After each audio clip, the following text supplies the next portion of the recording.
खुलुमबाय सैथोनि लामा इउटुब चेनेलनि गेजेरजों नोंथांमोन साफ्रोमनिसिमबो अननाय सिबिनाय गोजोननाय जासिहरबाय गोजोन्थों आरो आं बे समावहाय मोनसे बाइबेल पार्टनिफ्राय बुंनो हास्थायदों आरो आं बेखौ बेबायदि टपिक बानायदों जोबनो गैयै गोथांआ सोरनियाव दङ इटारनेल लाइफआ सोरनियाव दङ बेखौ जोङो गुसुङै नायनि जहननि 10:28, 29, 34 बे मोनथाम पदखौ नायनि आं फरायगोन जिसु ख्रिस्टनि मुङाव आङो बिफोरनो जोबनो गैयै गोथांखौ होयो आरो बिफोरो जोबथाराजासे होफिननाय नङा आरो रावबो बिफोरखौ आंनि आखाइनिफ्राय सेनानै लांनाय नङा बिफोरखौ आंनो होनाय आफाया बयनिबोख्रुइ देरसिन आरो रावबो आफानि आखाइनिफ्राय सेनानै लांनो हाया आं आरो आफा जोङो मोनसे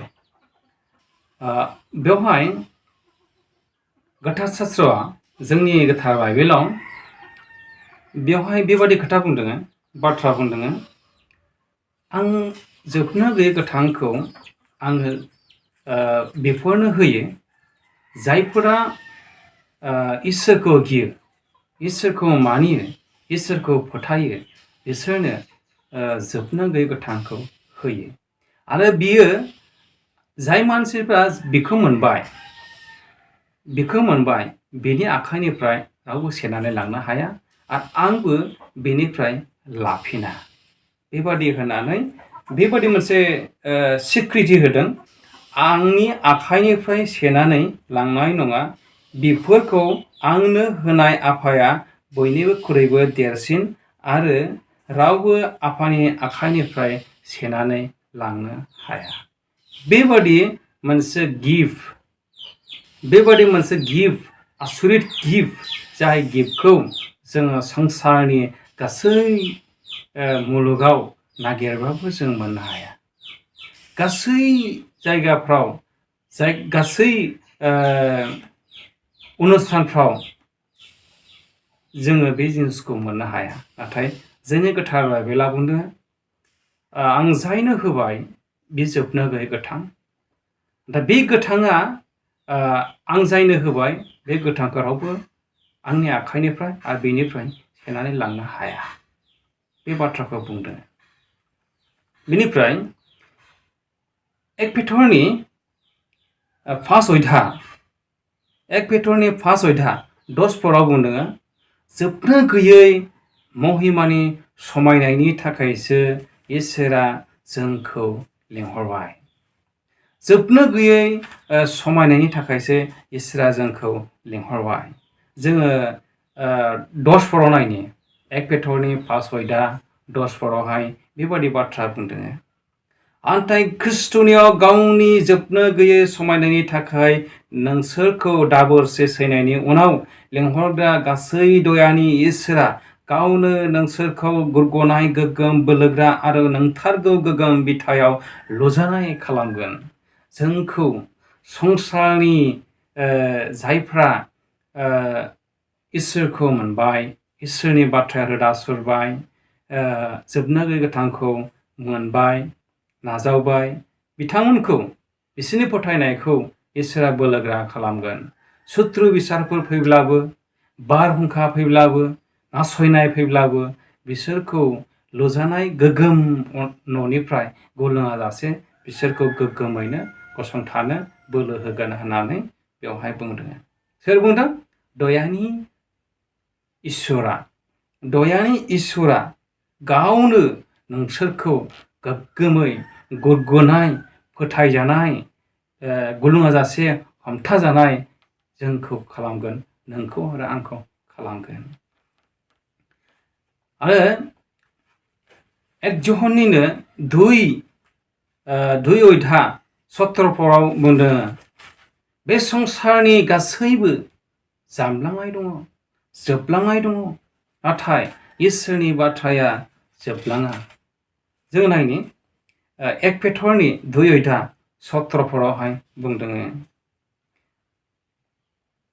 संसारा आरो बिनि लुबैनाया जोबलाङो नाथाय इसोरनि इच्छा जानायखौ खालामग्राया जोबथाजासे थायो। बे संसारनि गासैबो लुबैनाय, बे संसारनि गासैबो नुनाय, गासैबो दंनाय मानि जोबलांनाय दङ। बेसेबांनाखि नुनो मोननाय दङ बे गासैबो जोबलांनाय दङ। इट मिन्स नोंनि जिबन, नोंनि महर मुस्रियाबो जोबलाङो, नाथाय इसोरनि होनाय जिउ बियो जोबथाराजासे थायो। इसोरनि होनाय जिउआ गोथारैनो इसोरनि आखायाव सहैफिनगोन, गोथारैनो इसोरनि आखायाव सहैफिनगोन। बिनिखायनो जोङो इटारनेल लाइफ, जोबनो गैयै गोथां, बिनि थाखाय जोङो खामानिखौ मावनानै लानांगौ। जों बिनि थाखायसो जों खामानिखौ मावनांगौ। 1 जहन्निनो 5:11 जोङो नायनि, बेवहाय मा होन्दों? 11 साखि होनाया बेनो, इसोरा जोंनो जोबनो गैयै गोथांखौ होबाय आरो बे गोथाङा बिनि फिसा हौवानियाव दङ। बे जिबना आरो बे गोथाङा, जोबनो गैयै गोथाङा अनलि फर जिसु ख्रिस्टनियावल' दङ होननानै जहना साखि होबाय। बे साखि होनाया इसोरनि फिसा हौवानियावल' दङ। बेखौ फोथायग्राया, बेखौ नाजावग्राया, बेखौ फोथायग्राया जोबनो गैयै गोथांखौ मोनगोन। जोङो जहननि 3:16 बुंदों। जहननि 3:16 जोङो नायोब्ला मोननो हायो, बेवहाय गोथार बाइबेलावहाय जोंनो बेबादि होनदों। जोङो फरायनानै खोनासंनि। बियो गावनि सासेल' सारिजानाय फिसा हौवाखौ ओरैनो होबाय, बेखौ फोथायग्रा साफ्रोमबो होफायनाय बादि आरो जोबनो गैयै गोथांखौ मोननाय बादि। जिसु ख्रिस्टनियावसो जोबनो गैयै गोथाङा दङ। जाय मानसिफ्रा बेखौ फोथायबाय, बेखौ नाजावबाय, बियो थैब्लाबो गोथाङैनो थागोन, थैब्लाबो गोथाङैनो थागोन। बियो जोबनो गैयै गोथांखौ मोनबाय। इसोरा गावनि फिसा हौवाखौ संसाराव ओरैनो दान होबाय, बेखौ फोथायग्रा साफ्रोमबो होफायनाय नङा, साफ्रोमबो जोबलांनाय गोनांनिफ्राय, जामलांनो गोनांनिफ्राय बियो ट्रेन्सफार खालामजागोन, बियो सोलायजागोन। जों बयबो जोबलांगोन, जों बयबो थैनानै थांगोन, नाथाय इसोरनि बाथ्राया, इसोरनि जिउआ, होनाय जिउआ इसोरनि आखायावनो थांफिनगोन, बियो गोथाङैनो थांफिनगोन।